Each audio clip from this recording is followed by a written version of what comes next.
tierces personnes ne viennent plus, sauf la moitié, quoi. Normalement, j'ai 8 heures par semaine, hein, d'aide ménagère, et je n'en ai que 4 heures pour le moment. Donc, bon, je me débrouille comme je peux. Voilà. J'ai des choses à faire, des choses à dire, j'ai des activités à développer, hein, je ne désespère pas que mes activités puissent un jour être source de revenus, hein, mais pour le moment, j'étais confronté à la réalité où mes revenus ont complètement été de fait déconnectés de mes activités. Après mes 4 ans de classe prépa, en 93, j'ai dû m'interrompre 3 ans parce que j'ai eu des ennuis de santé, hein. Et j'ai repris le chemin de la fac en 97, donc, hein, jusqu'à la fin 2000. Hein. Mais en 2000, j'avais déjà 31 ans. Hein.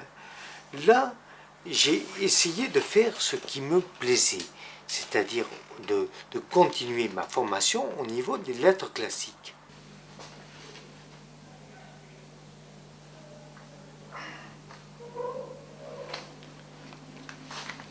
Ben voilà, constater si on veut rentrer, si on a besoin d'aller à l'infirmerie, on ne peut pas. C'est fermé, il n'y a personne. L'infirmerie est fermée. Alors moi, en tant que cérébrolésé, j'utilisais l'infirmerie pour venir me reposer régulièrement. Et là, je ne peux plus le faire.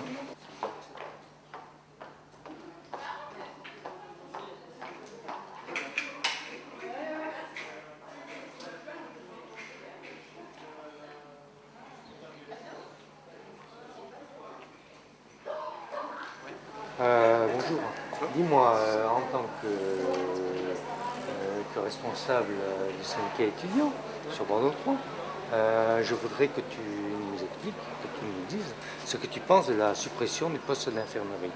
Pour tout ce qui peut arriver au quotidien, ça peut arriver que des étudiants fassent des malaises ou ce genre de choses. On est quand même dans une université où il y a plus de 10 000 étudiants, donc c'est pas quelque chose qui a absolument aucune chance d'arriver.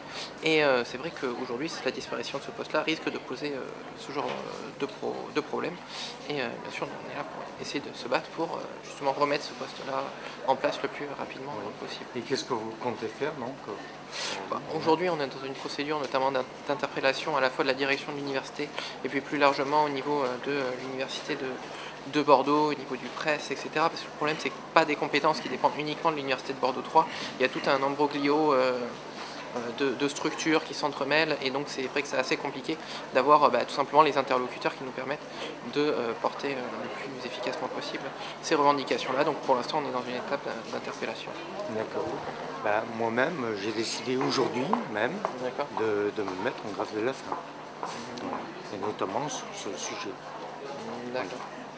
Je voudrais essayer de voir en vous pour demander est-ce que je peux avoir les clés de l'infirmerie, assurer comme je peux une permanence de salle de repos, puisque je fais une grève de la faim, être là-bas, voilà, en quelque sorte réquisitionner le local. Disons que je viendrai quotidiennement à la cafétéria de la fac, Chertaki, que tu as vu, hein, et en grande partie je serai à la maison, quoi. Hein, c'est là que je me reposerai, puisque je ne peux pas le faire là sur la fac. Qui est dur.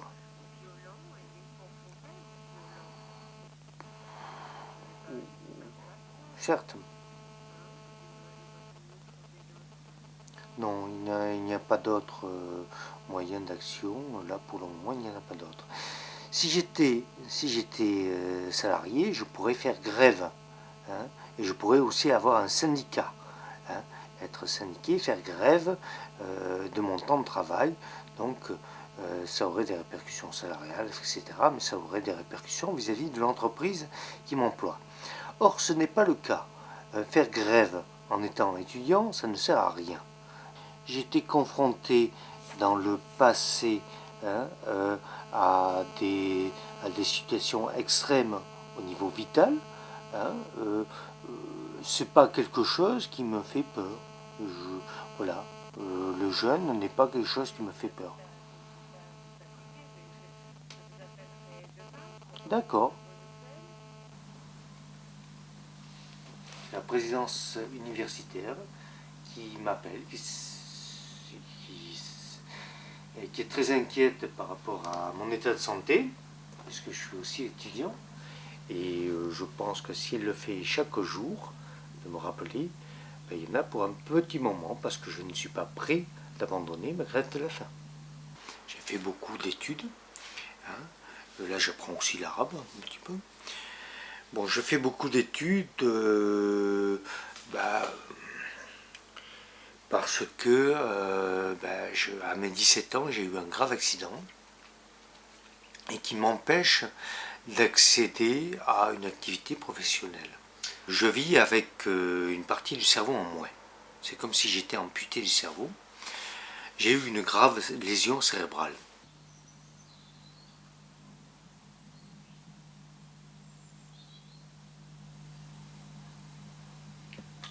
On s'aperçoit que je suis droitier, mais que je ne bouge pas facilement ma main droite. C'est le camion blindé, les Brinks, un camion qui transportait l'argent pour les banques. Voilà. Et l'ami étant à mobilette, il a pu écarter beaucoup plus facilement l'accident, alors que moi j'étais à vélo. Alors, 3 semaines de coma, d'emblée, 3 semaines de coma, 2 mois et demi, presque 3 mois de non-conscience par la suite, d'un état gravataire. Comme les gens qui rêvent, quoi, et qui pendant la nuit, qui sont noctambules, oui, ils font des choses et puis ils prennent conscience qu'ils font des choses à certains moments et puis ils reviennent dans le rêve. Bon, c'est une période un petit peu difficile. On ne se réveille pas d'un coma comme ça du jour au lendemain, c'est pas vrai. Il y a des reprises de conscience à certains moments et puis de repartir comme quand on dort. Vers la mi-septembre à peu près, je suis allé en centre de rééducation. Et là-bas, j'étais à fauteuil roulant les premiers mois, puisque j'étais à fauteuil roulant pendant 9 mois qui ont suivi mon accident. Et puis j'ai pu marcher, etc., péniblement. J'avais une hémiplégie. Donc une hémiplégie, c'était ma séquelle neuromotrice forte, des problèmes d'équilibre, un syndrome cérébelleux, etc., donc les tremblements, voilà. Mais j'avais d'autres séquelles. J'ai eu une aphasie d'abord, un temps. J'ai eu des séquelles neurosensorielles importantes au niveau des oreilles,